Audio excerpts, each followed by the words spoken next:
इस वीडियो में हम स्टडी करने वाले हैं सॉल्युबिलिटी के बारे में। पर उससे पहले अगर आप केमिस्ट्री का कंप्लीट कोर्स पाना चाहते हैं तो आप इस चैनल को सब्सक्राइब कर लीजिए और साथ ही साथ इस अपने प्लेलिस्ट को सेव कर लीजिए ताकि आपको फ्री में सारा कोर्स मिल जाए। सो सॉल्युबिलिटी क्या होता है? सपोज कीजिए एक सॉल्यूशन है हमारा, एक सॉल्यूशन है या पानी ही ले लेते हैं हम बहुत सारा, और इसमें हम शुगर का क्यूब डालना शुरू करते हैं। सो हम मैक्सिमम कितना शुगर डाल सकते हैं, मैक्सिमम शुगर कितना डाल सकते हैं उस पानी में, इसी को कहेंगे हम सॉल्युबिलिटी।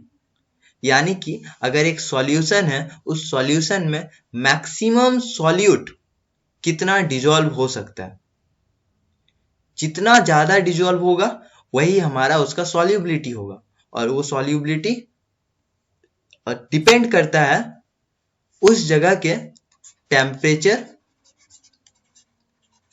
और प्रेशर पे। सो सॉल्युबिलिटी तो काफी इजी था कि जितना ज्यादा सब्सटेंस उसमें हम डिजॉल्व कर सकते हैं, उसमें घोल सकते हैं, उसी को हम सॉल्युबिलिटी कहेंगे। देन टेम्परेचर और प्रेशर पे ये कैसे डिपेंड करता है, चलिए उसको भी स्टडी करते हैं। वो सॉल्यूशन जिस पॉइंट में रखा हुआ है या जिस स्पेस में रखा हुआ है, जिस जगह पे रखा हुआ है, उस जगह का टेम्परेचर कुछ भी हो सकता है। कैसे डिपेंड करेगा, हम कैसे डिस्कस करेंगे इसको। देखिए, जो सॉल्यूशन है, जब भी कुछ रिएक्ट होता है, ए बी रिएक्ट करता है और एक सॉल्यूशन बनाता है, देन ये रिएक्शन या तो एंडोथर्मिक हो सकता है, एंडोथर्मिक, या तो एक्सोथर्मिक भी हो सकता है, एक्सोथर्मिक। एंडोथर्मिक किसको बोलते हैं? एंडोथर्मिक उसको बोलते हैं जिस रिएक्शन में उसको हीट चाहिए होता है, वो बिना हीट लिए रिएक्ट नहीं कर सकता। और एक्सोथर्मिक हम उसको बोलते हैं जब वो हीट को रिलीज करता है। जैसे चूना को अगर पानी में मिलाएंगे तो हीट रिलीज होता है, ये हमारे एक्सोथर्मिक रिएक्शन होता है। और एंडोथर्मिक रिएक्शन में हीट एब्जॉर्ब होता है। टेम्परेचर पे डिपेंडेंसी कैसा है, इसको डिस्कस करने के लिए पहले हमको पता करना होगा कि ये जो सॉल्यूशन प्रेजेंट है, ये सॉल्यूशन में जो रिएक्शन हो रहा है वो एंडोथर्मिक है या एक्सोथर्मिक है। अगर एंडोथर्मिक है तो क्योंकि ये हीट एब्जॉर्ब करता है, और टेम्परेचर हम बढ़ा देंगे मतलब हीट बढ़ा देंगे। टेम्परेचर अगर हम बढ़ा देंगे तो हीट बढ़ा देंगे, और ज्यादा हीट अब एब्जॉर्ब करेगा तो ये रिएक्शन फास्ट हो जाएगा, यानी कि सॉल्युबिलिटी इंक्रीज करेगा। सॉल्युबिलिटी इंक्रीज करेगा टेम्परेचर के साथ इन केस ऑफ एंडोथर्मिक। अब एक्सोथर्मिक को कंसीडर कीजिए। एक्सोथर्मिक में हीट रिलीज होता है, यानी कि अगर हम टेम्परेचर को, वो पहले से ही अपना हीट रिलीज कर रहा है, वो हीट को बाहर फेंक रहा है, और अगर हम उस जगह का टेम्परेचर को और बढ़ा देंगे तो वो रिएक्शन कम हो जाएगा और अल्टीमेटली सॉल्युबिलिटी भी डिक्रीज कर जाएगा। सॉल्युबिलिटी भी डिक्रीज कर जाएगा with increase in temperature. Temperature increase करने से सॉल्युबिलिटी इंक्रीज करता है एंडोथर्मिक रिएक्शन में, और एक्सोथर्मिक में सॉल्युबिलिटी डिक्रीज कर जाता है अगर टेम्परेचर को इंक्रीज करेंगे। सो यहाँ पे ये इनडायरेक्टली प्रोपोर्शनल होता है और यहाँ पे डायरेक्टली प्रोपोर्शनल होता है। ये था टेम्परेचर के साथ डिपेंडेंसी। अब एक ले चैटेलियर्स प्रिंसिपल को समझिए। ले चैटेलियर्स प्रिंसिपल को इसलिए समझना जरूरी है क्योंकि टेम्परेचर और प्रेशर के डिपेंडेंसी को हर बार उसी से डिस्कस किया जाता है।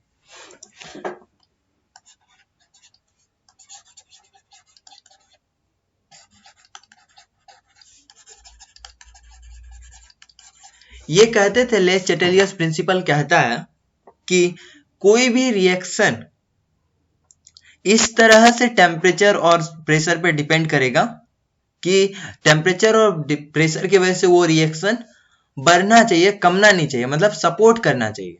जैसे एंडोथर्मिक में हीट को अगर हम ज्यादा हीट दे रहे थे तो वो रिएक्शन इंक्रीज कर रहा था, यानी कि कुछ पॉजिटिव हो रहा था उस रिएक्शन के लिए, सो वो रिएक्शन सपोर्ट कर रहा था।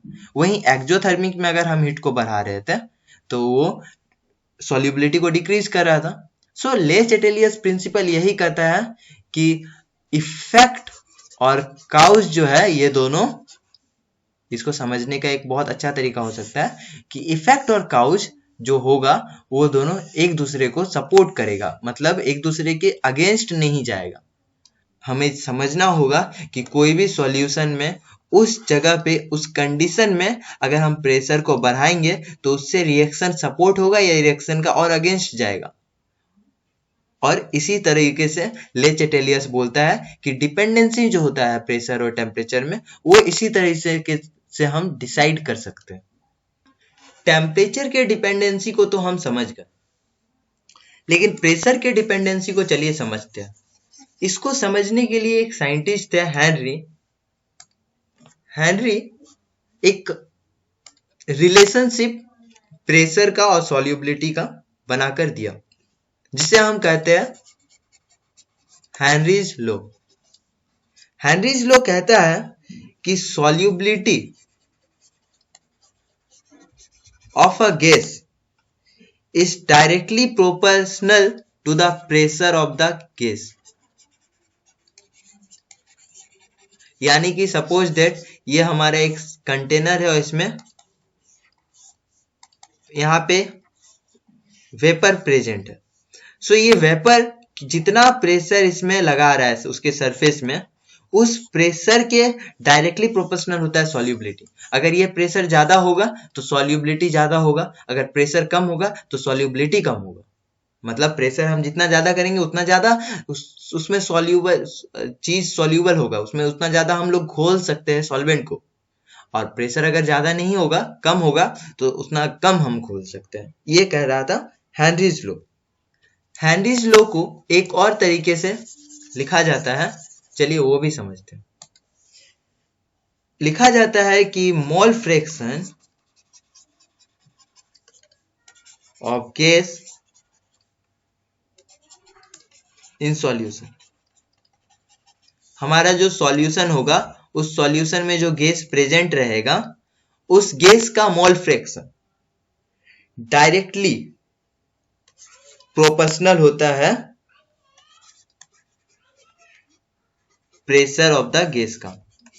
यानी कि ये हमारा सॉल्यूशन है, इस सॉल्यूशन में जो गैस प्रेजेंट है, इस गैस उसमें जितना ज्यादा मोल फ्रैक्शन होगा गैस का, उतना ज्यादा उसका प्रेशर भी होगा। बस यही कह रहा है हेनरीज को। हेनरीज के ही लॉ को हम एक अलग लैंग्वेज में लिखते हैं कि मोल फ्रैक्शन जो है वो डायरेक्टली प्रोपोर्शनल होता है पी का, या फिर हम कह सकते हैं प्रेशर जो होगा गैस का, ये प्रेशर कितना लगा रहा है, ये गैस इस कंटेनर पे कितना प्रेशर लगा रहा है, ये डिपेंड करता है उस गैस का। यहाँ सपोज कीजिए कि हम मिला के रख देते हैं H2 और N2 को, देन N2 को अगर पर्टिकुलर N2 को अभी हम कंसीडर करेंगे, N2 इस कंटेनर में कितना प्रेशर लगा रहा है ये डिपेंड करेगा कि N2 का मोल फ्रैक्शन कितना है। ठीक है, तो हम इसको मैथमेटिकली ऐसे लिखते हैं X। ये मोल फ्रैक्शन के लिए लिखा गया है। KH जो है ये एक कांस्टेंट है जिसे हम कहते हैं हेनरीज कांस्टेंट। हेनरीज कांस्टेंट, और ये डिपेंड कर सकता है नेचर ऑफ द गैस पे, और एक ही टेम्परेचर पे, आपको ये चीज याद रखना चाहिए, एक ही टेम्परेचर पे, टेम्परेचर T पे अलग अलग गैस के लिए, जैसे O2 हो गया, H2 हो गया, N2 हो गया, अलग अलग गैस के लिए अलग अलग KH का वैल्यू हो सकता है। सो ये था हेनरीज लॉ। हेनरीज लॉ का काफी सारा एप्लीकेशन है जहां पे हेनरीज लॉ को यूज किया जाता है। चलिए समझते हैं एक दो एप्लीकेशन के बारे में। ये है कुछ एप्लीकेशन, जैसे कि हम जो कोल्ड ड्रिंक्स पीते हैं या सॉफ्ट ड्रिंक्स पीते हैं, उसमें CO2 को जब मिलाया जाता है, हमारा जो सॉफ्ट ड्रिंक्स है उसमें CO2 को जब मिलाया जाता है, वहां पे हेनरीज के लॉ का यूज किया जाता है। वहां प्रेशर को काफी ज्यादा हाई कर दिया जाता है ताकि ज्यादा से ज्यादा small fraction of CO2 mix हो सके उस कोल्ड ड्रिंक्स पे। इसके अलावा और भी एप्लीकेशन है, जैसे जो स्क्यूबा ड्राइवर्स होते हैं जो पानी में छलांग लगाते हैं, उनका सांस लेने के वक्त जो प्रेशर जरूरी होता है अंडर वाटर, वो प्रेशर भी डिपेंड करता है हेनरीज लॉ के अकॉर्डिंग। सो ये कुछ एप्लीकेशंस थे हेनरीज लॉ के।